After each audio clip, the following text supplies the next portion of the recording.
think, yes, it's my real pleasure to welcome everybody to a new global IMMUNOTALK. I'm Carla Roslin, one of the co-organizers. And today is quite special because I get to introduce another co-organizer, Matteo Iannacone. I am connecting from New Haven, and it's a rainy morning here today, which is nice because here they say that April showers bring May flowers. So I'm really looking forward to this new time of the year here in New Haven. So welcome everybody. And as I said, it's a real pleasure to have Matteo with us today. So Matteo was born and raised in Milan, Italy, and it was also in Milan where he did his medical studies. So Matteo obtained his MD degree from the University of Milan, and then did his residency in internal medicine and a PhD in immunology at San Raffaele. And after this initial training, Matteo moved to the United States, where he did 2 postdoctoral trainings. One was first at the Scripps Research Institute in La Jolla with Luca Guidotti and Frank Cisari. And then he moved to Harvard, where he worked with Uli von Andrian. And I think that these were very formative experiences during the time in which he consolidated his interest in understanding the immune response to viral infections, particularly through the lens of advanced in vivo imaging techniques. After his postdoctoral training, Matteo returned to Milan. This was about a decade ago in 2010. And over this time, he raised through the ranks to currently head the Laboratory on Dynamics of Immune Responses, also at the San Raffaele Scientific Institute. Now, it's thanks to Matteo's outstanding work that we have a much better understanding about cytotoxic T-cell responses to viral infections, such as, for instance, hepatitis B. And his work has also really helped us better understand both the cellular and the molecular components that drive immunopathology in the context of viral infections. As you can imagine, this can have significant translational applications, which is, I think, quite remarkable, is that these have resulted in 14 patents.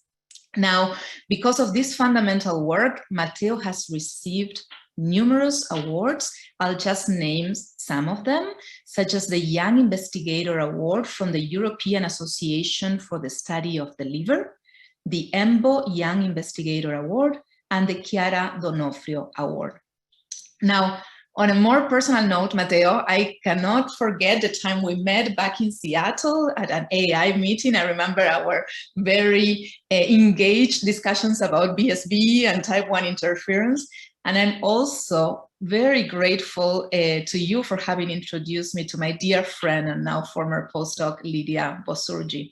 I think, as I said probably many other times, a special aspect of being part of a scientific community is to have colleagues like you and to make friends along the way. So I really thank you for this. I think we're all up for a treat. So Matteo, thank you so much for accepting our invitation to speak and to also accept being a co-organizer of this series. We very much look forward to your talk entitled Immune Surveillance of the Liver by CD8 T cells. Thank you, Matteo.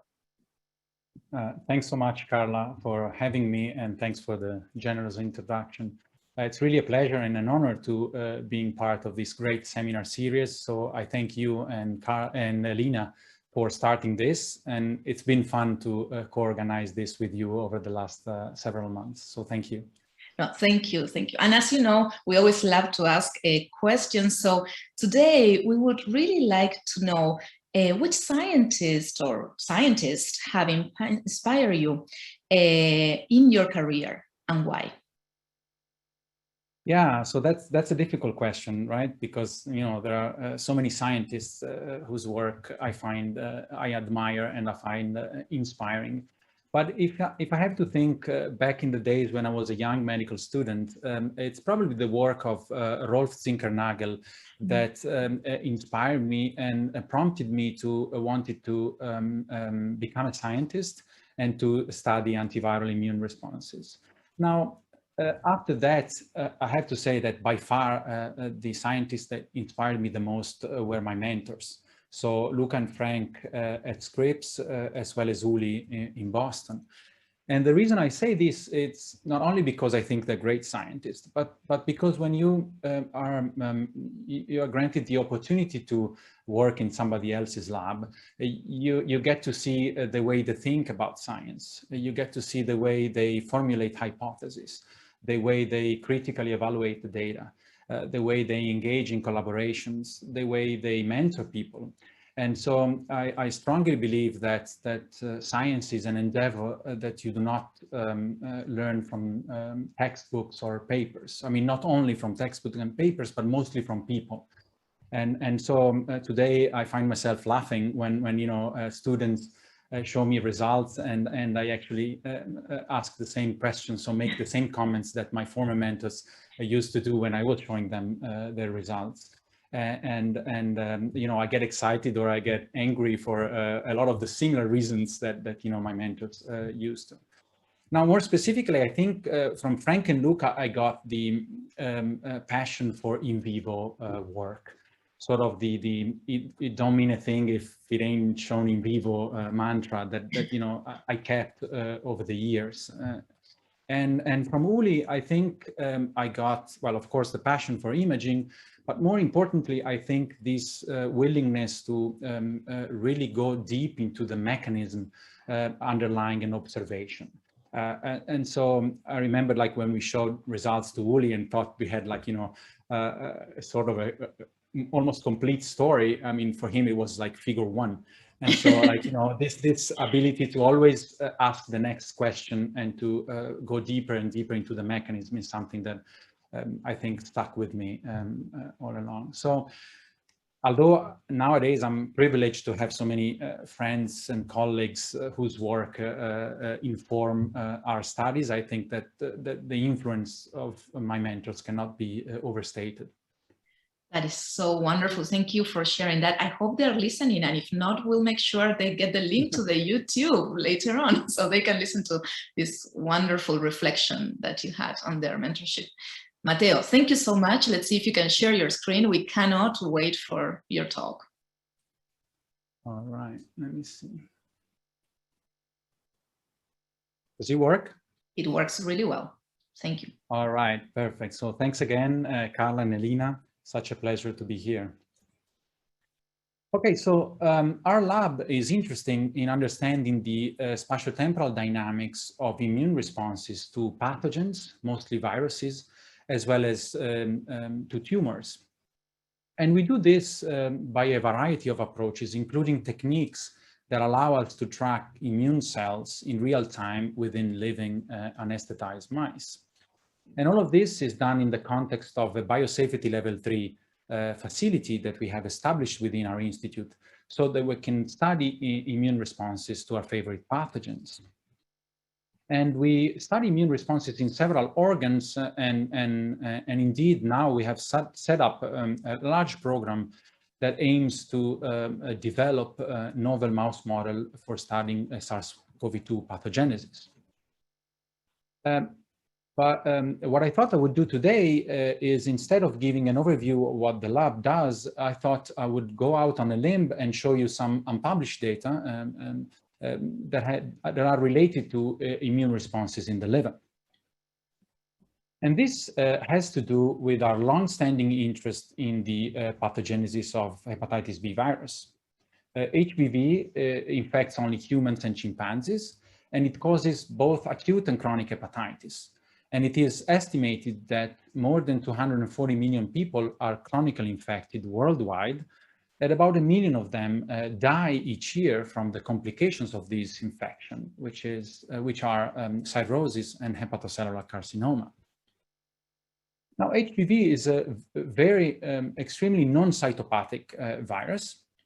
It does not cause damage to the cell it infects, and it is exquisitely hepatotropic, meaning that it replicates exclusively in a single cell in the body, which is the parenchymal cell of the liver, the hepatocyte.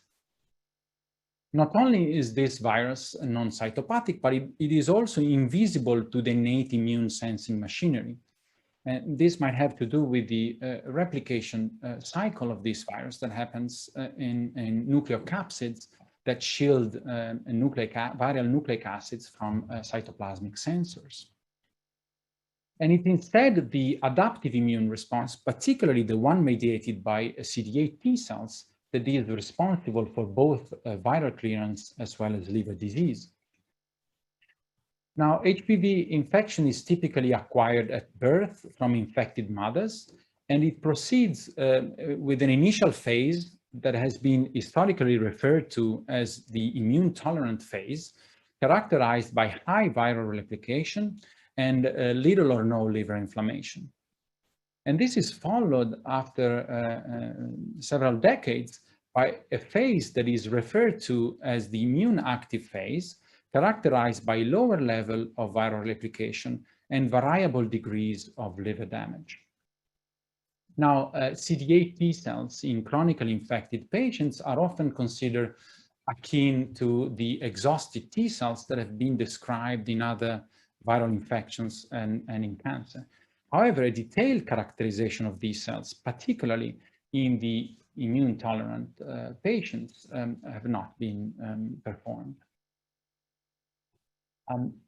A few words about the liver anatomy. This organ receives a dual blood supply from both the portal vein and the hepatic artery, and the blood mixes into the capillaries of the liver, which are called sinusoids, and exits through central veins.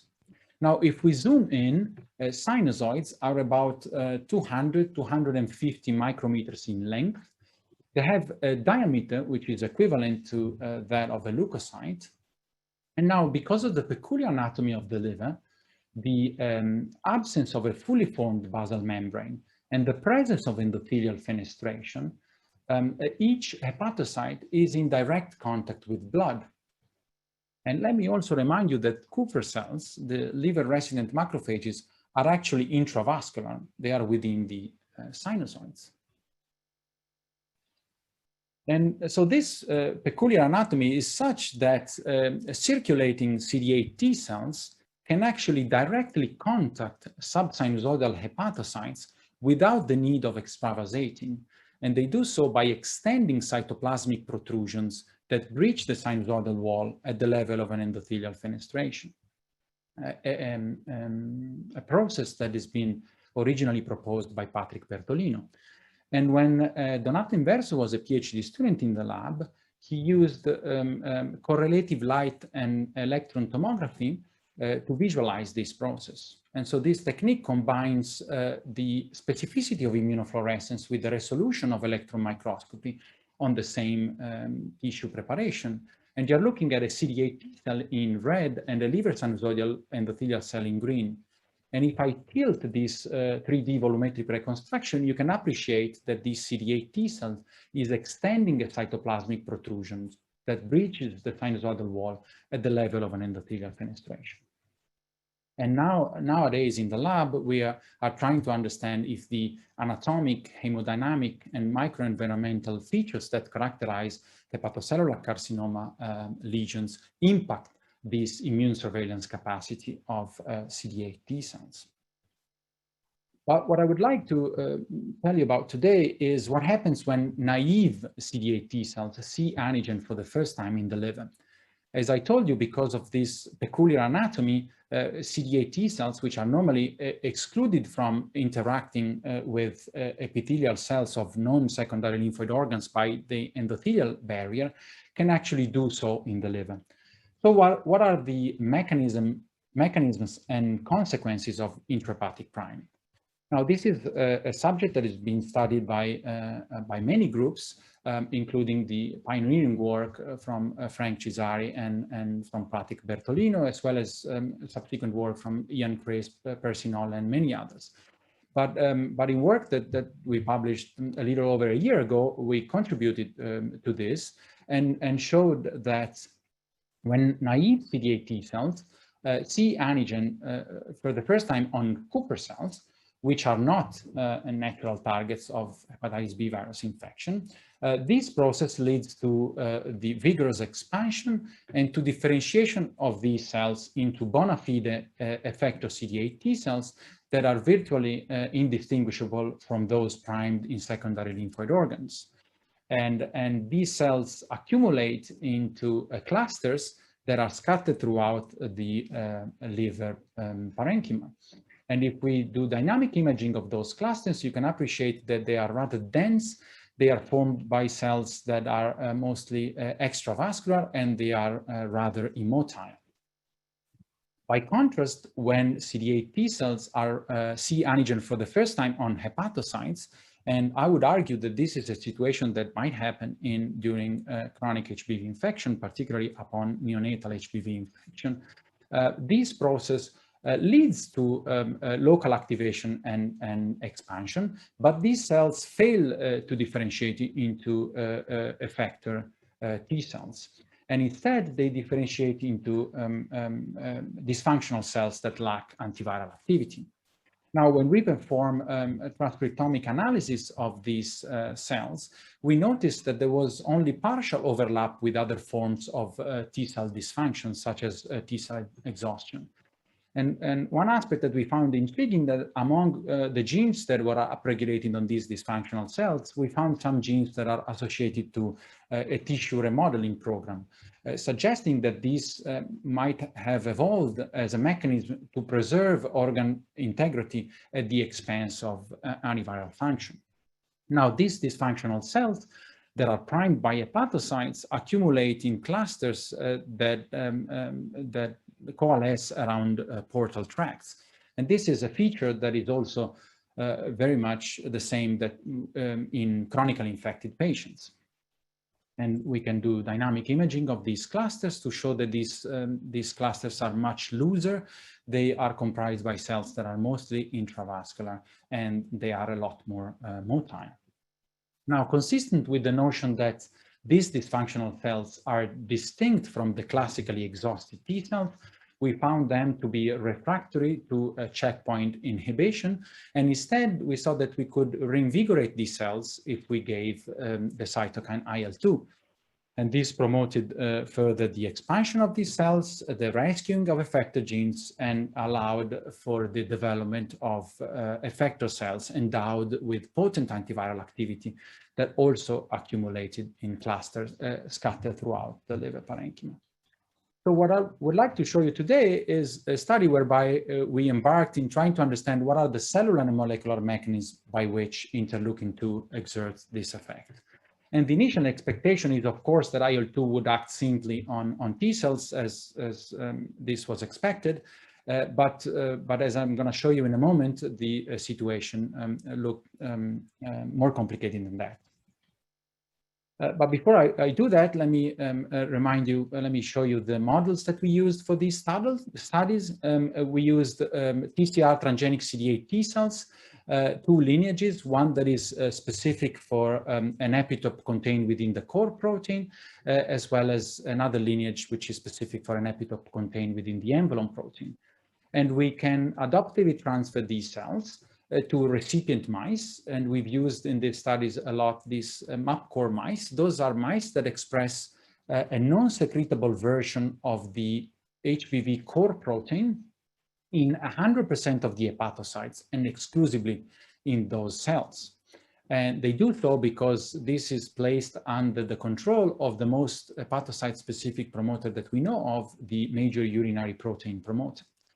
In some studies, we have used HPV replication competent transgenic mice that instead carry a transgene that encodes for the entire HPV genome under the control of its own viral promoters, and that replicates HPV at high levels in hepatocytes. But the point I want to make is that in both these mice, antigen presentation is restricted to hepatocytes, which is what we think might happen during HPV infection in humans. Now, as controls, we used mice in which the same antigens, so the core and the envelope protein, are expressed instead by Kupffer cells and dendritic cells in the liver. And now this is because those are wild-type mice that we can transduce with viral vectors based on replication defective viral vectors based on the lymphocytic choriomeningitis virus backbone that were made by Daniel Pinchauer. A point I want to make is that this is an artificial setting, if you will, because this is not what happens during HPV infection in humans, but we use this artificial experimental system as controls for proper T-cell differentiation. Okay, so the first thing we asked is the IL-2 effect on T-cells direct, or does it require testary cells? And the first cells we investigated were Kupffer cells, because we showed that in certain experimental settings, as I told you a moment ago, Kupffer cells are capable of promoting efficient T-cell priming. So the experiment we did is we depleted Kupffer cells with clodronate liposomes, and then treated, gave mice the HPV-specific T-cell, naive T-cells, and 1 day later we treated with IL-2. Now, this is just to show you that the clodronate liposome administration effectively depleted Kupffer cells, as assessed here by confocal immunofluorescence histology, and here by flow cytometry. And here's the quantification of the Kupffer cell depletion. And interesting, this treatment spared dendritic cells. Now, this has not to do with the fact that clodronate liposomes have a particular specificity for Kupffer cells, but it's probably because Kupffer cells greatly outnumber dendritic cells in the liver, and so they gobble up, they phagocytose the clodronate liposomes in an efficient manner, and so perhaps they prevent dendritic cells from seeing those and eating them. And so when we do the experiment now, in this particular experiment, core93 T cells are the antigen-specific T cells, and envelope 28 T cells are the control irrelevant T cells. And you're looking at here at the number of T cells that we can recover from the liver 5 days after T cell transfer, and here at the capacity of these cells to differentiate into interferon gamma producers. So the capacity of these cells to produce interferon gamma upon peptide restimulation in vitro. And now, as I told you, if you focus here on the red dots, you can see that IL-2 treatment is capable of increasing T-cell proliferation and allowing their differentiation into interferon gamma producing cells. And importantly, at this particular concentration, this happens only on the antigen-specific T cells, not on the control irrelevant T cells. But note that if the interesting observation here is that if we deplete Kupffer cells, now IL-2 is much less able to promote T-cell proliferation and to induce effector differentiation, suggesting that Kupffer cells are required for the therapeutic reinvigoration of intrahepatically primed T cells by IL-2. And we are trying now to validate this in another model of Kupffer cell depletion that was established by Martin Guillems, and that comprises and involves the CLEC4F DTR mice. These are the imaging correlates of the results that I showed you. As I told you, hepatocellular priming leads to the formation of these clusters that coalesce around a portal tract. If we give IL-2, now we see these clusters that are scattered throughout the liver parenchyma. But look, if we deplete Kupffer cells, now this, the dysfunctional cells are still stuck around portal tracts. Okay, so Kupffer cells seem to be required. What about dendritic cells? So in order to study this, we took, again, MAP-core mice that, again, express the core protein in hepatocytes, and we literally irradiated them, and we reconstituted them with the CD11C DTR bone marrow, so that diphtheria toxic administration could deplete all CD11C expressing cells, including dendritic cells. And then we transfer naive T cells, treating them with IL-2, and ask what happens. Now, this is to show you that the diphtheria toxin treatment effectively depleted dendritic cells from the liver. This is a representative flow cytometry plots, and this is the quantification. But interestingly, this treatment spared Kupffer cells, as assessed here by confocal immunofluorescence histology and by flow cytometry with a relative quantification. And this is consistent with the notion that Kupffer cells lack CD8 expression. So now when we treat mice with IL-2 in mice that either have or lack dendritic cells, you can see that it doesn't make any difference in the capacity of IL-2 to promote expansion and differentiation into interferon gamma producing cytotoxic effector cells. And again, this is obvious by looking at the imaging correlates, where you see that the interleukin-2 promotes the formation of these clusters scattered throughout the liver parenchyma, and it doesn't matter whether you have dendritic cells or not for that to happen. So Kupffer cells seems to be required, whereas dendritic cells are dispensable. So how does it work? So we first ask, do Kupffer cells express a functional IL-2 receptor? So we look by flow cytometry at the IL-2 receptor alpha, IL-2 receptor beta, or IL-2 receptor gamma subunit, and sure enough, we found that Kupffer cells seem to be expressing the gamma and the beta subunit, and also note this bimodal expression of the IL-2 receptor alpha subunit, and I'll come back to this later. Okay, so they seem to express the receptor is dysfunctional. So in order to test this, we took C57 Black 6 mice. We isolated the liver non-parenchymal cells, including Kupffer cells, and treated them in vitro with PBS or different concentrations of recombinant IL-2. And then we analyze the phosphorylation of STAT5 15 minutes later. And so as you can see here, when compared to liver sinusoidal endothelial cells, for instance, here in blue, Kupffer cells phosphorylated STAT5 upon IL-2 administration in a dose-dependent fashion. And this is flow cytometry, and this was confirmed by Western blot analysis. Now, note that if we were to take T regulatory cells and perform the same experiments, the phosphorylation STAT5 would be 5 to 10 times higher than Kupffer cells, but nonetheless, we saw this effect. And so we're now trying to see whether in vivo Kupffer cells respond to IL-2 by removing the IL-2 receptor alpha or the IL-2 receptor beta subunit from these cells. But whether it's direct or indirect effect, we nonetheless asked what is the effect of IL-2 on Kupffer cells.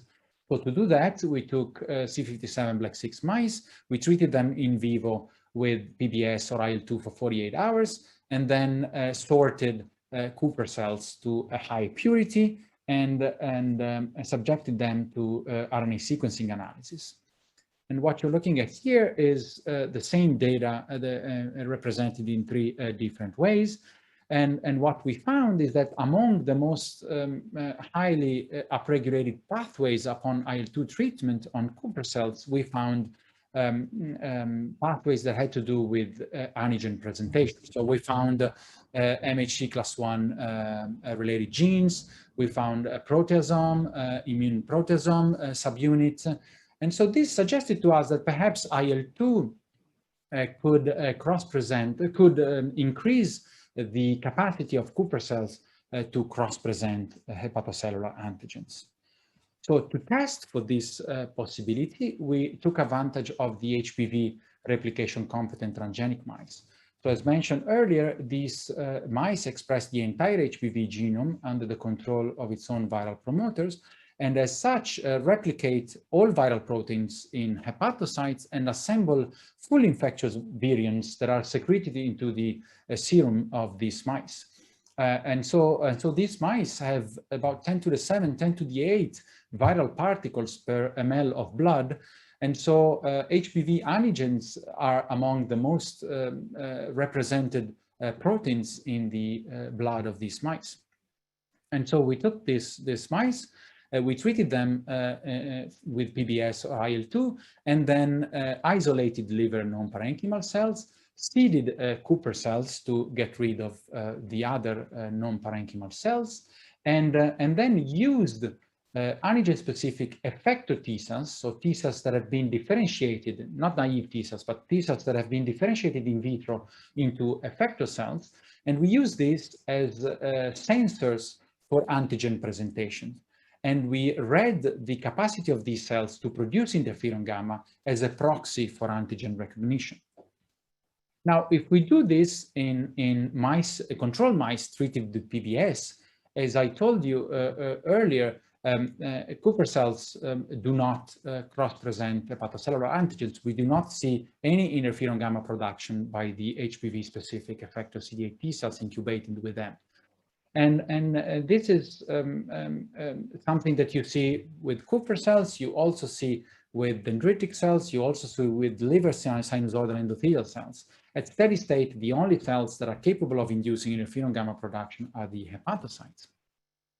And so note that this happens also if you, in work that we've published recently, if we treat these HPV replication competent transgenic mice with antibody that clear all the HPV in the circulation, and so it creates a lot of immune complexes.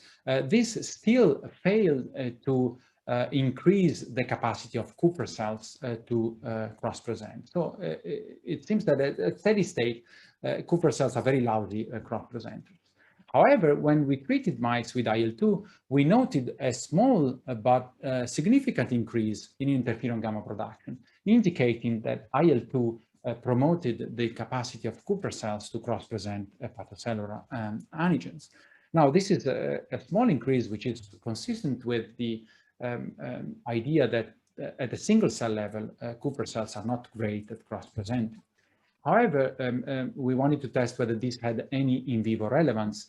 And in order to do that, we created a mouse model in which Cooper cells lacked MHC class 1 and so lacked the ability to cross-present. And we did that by taking, again, MAPCore mice that were literally irradiated, and then they were transplanted with either wild type or with MHC class 1 deficient bone marrow that comes from TAP1 knockout mice. Now, after that, we treated mice with cloudinated liposomes to remove the residual radio-resistant Cooper cells prior to injecting naive T cells and then treated them with IL-2. And so what you're looking at here is, again, the number of T cells that we can recover from the liver and their interferon gamma producing capacity.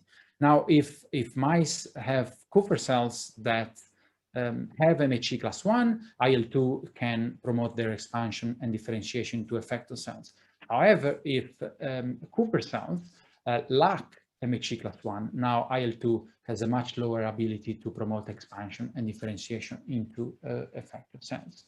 Now, a caveat of this experiment is that in this particular setup, not only Cooper cells, but all hematopoietic cells lack MHC class 1.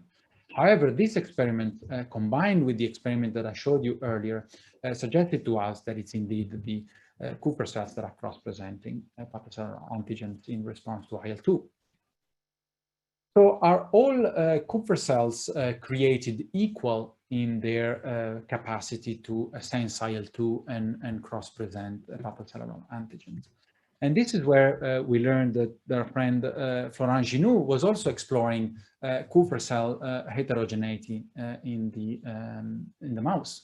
And so we gladly teamed up with him and Camille Blierot in his lab and performed single-cell RNA sequencing in the mouse liver. And we were able to identify two subsets of Cooper cells that express bona fide Cooper cell markers, but that can be distinguished by a number of markers, which include endothelial cell markers such as ASAM and CD206. And so we found that a major population of Cooper cells that we named KC1 that lack the expression of ASAM and CD206, and a smaller population of Cooper cells that we named KC2 that instead expressed both markers. We can validate the presence of these two subsets by imaging.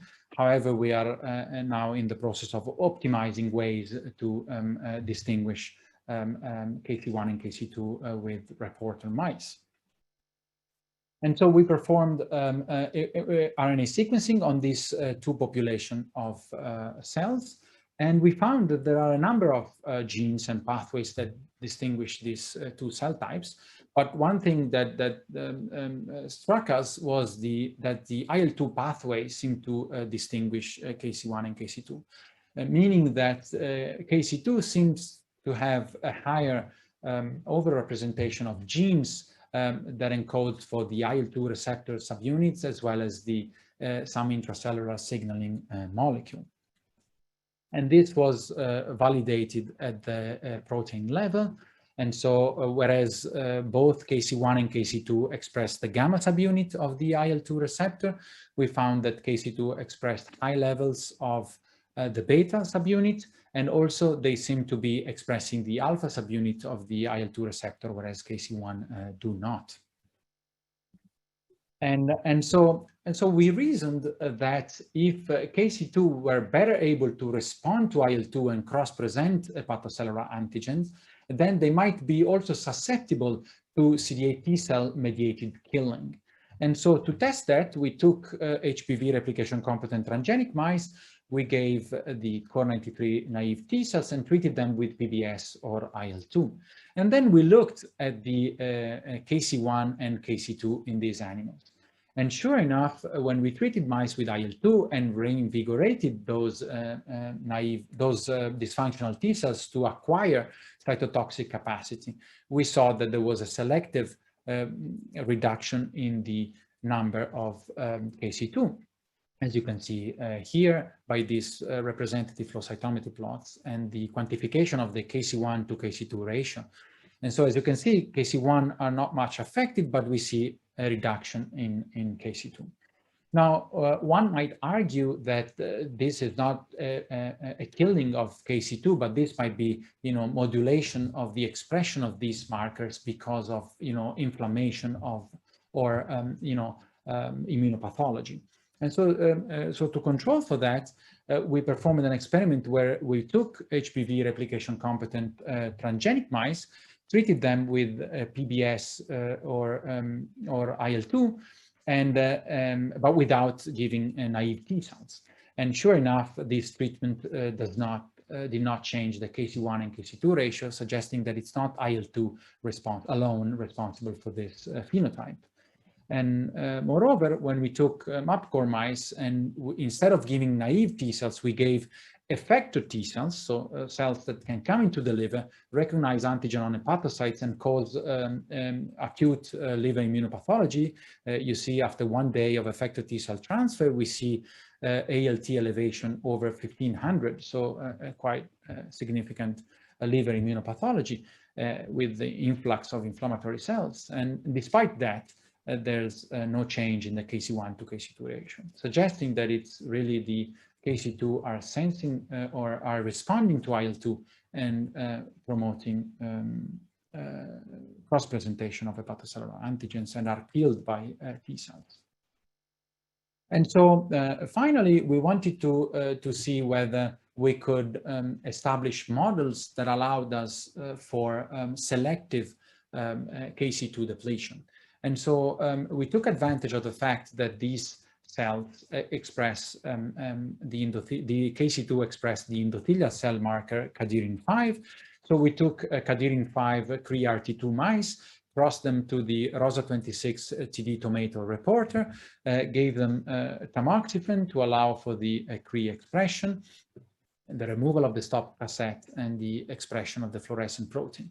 And so now we can take these mice and gate on either the liver sinusoid endothelial cells or KC1 and KC2 and ask, do they express tomato? And so as expected, because this is an endothelial cell marker, liver sinusoidal and endothelial cells express high levels of TD tomato, but so do KC2s. By contrast, KC1 are negative for tomato, as quantified here. So this, we thought we had a model in which we can selectively deplete KC2 because we can now make bone marrow chimeras because endothelial cells are not from bone marrow origin. And so we did that. We took MapCore mice, we literally irradiated them, we reconstituted them with bone marrow that comes from cadherin 5 CRT2 mice, crossed this time to ROTA26 inducible DTR. Then we gave chlorinated liposomes to deplete the residual radioresistant Cooper cells, so that all Cooper cells have to come from the transferred bone marrow. We gave tamoxifen to allow for the CRE expression and the removal of the stop cassette and the expression of the diphtheria toxin receptor by KC2. And then we gave diphtheria toxin to get rid of KC2, treated them with naive T cells, and then gave IL-2. And as you can see here, these treatments significantly reduced the KC2. And now when we tested the capacity of IL-2 to promote expansion and differentiation into effector cells, we noted that these treatments significantly impacted the capacity of IL-2 to promote expansion, to promote differentiation into interferon gamma producing effector cells, and it significantly reduced their cytotoxic capacity. And it is also evident when we looked at the imaging correlates from these mice, where you can see a lot more cells in the mice that had KC2 compared to mice that had KC2.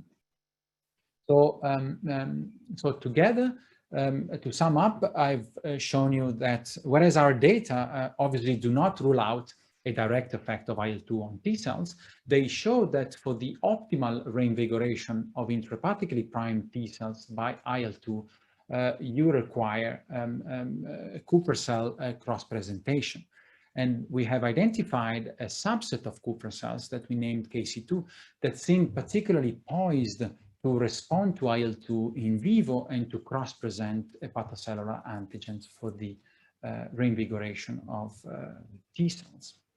Now, the extent to which this is a direct effect of IL-2 on Cooper cells or an indirect effect mediated by other cell types, including T cells, remains to be seen. The latter hypothesis was recently proposed by Onur Boyman for dendritic cells in tumors, that the IL-2 had an effect on dendritic cells that was indirect. So this remains to be seen.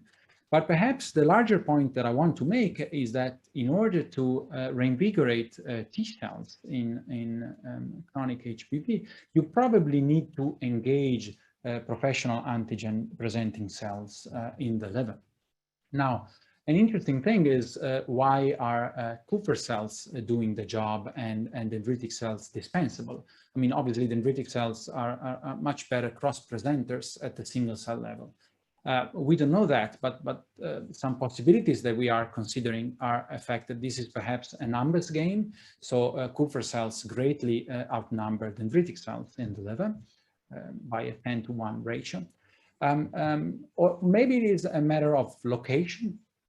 So, or maybe, you know, dendritic cells in the liver are not as good cross-presenters as, for instance, dendritic cells in the spleen or in other secondary lymph organs. So this is something that we are currently exploring. And one final consideration that I want to make is that this study investigated the role of the effect of the therapeutic administration of supraphysiological quantities of IL-2 for therapeutic purposes. Now, another question is what happens during natural Hpv infection? Now, we don't know the answer to this question, but based on these results, as well as on previously published data, we can hypothesize that priming in the liver can occur. And if this happens in the presence of a high concentration of IL-2, this might promote the differentiation of antiviral effector T cells. And there are some data in the chimp that suggests that the appearance of CD8 T cells in experimentally infected chimp coincides with the appearance of CD4 T cells, and the depletion of CD4 T cells in the chimp actually prevents the effective priming of CD8 T cells. And so we are now currently investigating if CD4 T cells might be a source of IL-2, and we have generated HPV specific CD4 TCR transgenic T cells to this end. Okay, so let me stop here, not before acknowledging the wonderful group of people that I have the privilege to supervise. I surf on their energy and their creativity. As it often happens with our projects, this is a result of extensive teamwork, but I would like to highlight the people who led this project, particularly a PhD student in the lab, Giorgia De Simone, and she was helped by an outstanding postdoc in the lab, Francesco Andreata, and a fantastic former PhD student, now postdoc in the lab, Valeria Fumagalli. They received great help from our lab manager, Pietro Di Lucia, and I would like to thank our fantastic bioinformaticians, Chiara and Jose, that did a lot of work for this project, and Xenia that helped with imaging. And I was privileged to collaborate with Florent Ginoux and Camille Biérot in his lab for the single-cell RNA sequencing analysis. And I'm indebted to Luca for the sharing generously the mouse models and for the invaluable scientific discussion and advice that I have with him regularly. And with that, I thank you for your attention, and I'd be happy to answer questions via Twitter. And if you want to follow us, this is our Twitter handle. Thank you, Matteo. That was extraordinary. Very interesting findings on the effects of IL-2 in the cross-presentation by Kupffer cells. I also very much appreciated your methodic approach. That was lovely. And I very much enjoy your discussion of the data and what your thoughts are and what does it mean. It was really remarkable. Thank you so much. Now, before we close, I would like to remind you how you can ask questions to Matteo. So if you go to our Global IMMUNOTALK Twitter account, you should be able to see this tweet that says ask questions to Dr. Matteo Iannacone here. Once you find that tweet, please reply to that tweet with your question, and do not forget to mention the hashtag GlobalImmuno and also the fact that Matteo will use his own lab Twitter account. So thanks again, Matteo. It was a true delight to listen to your talk. And we look forward to seeing you all next week. Thank you. Bye, everybody. Bye-bye.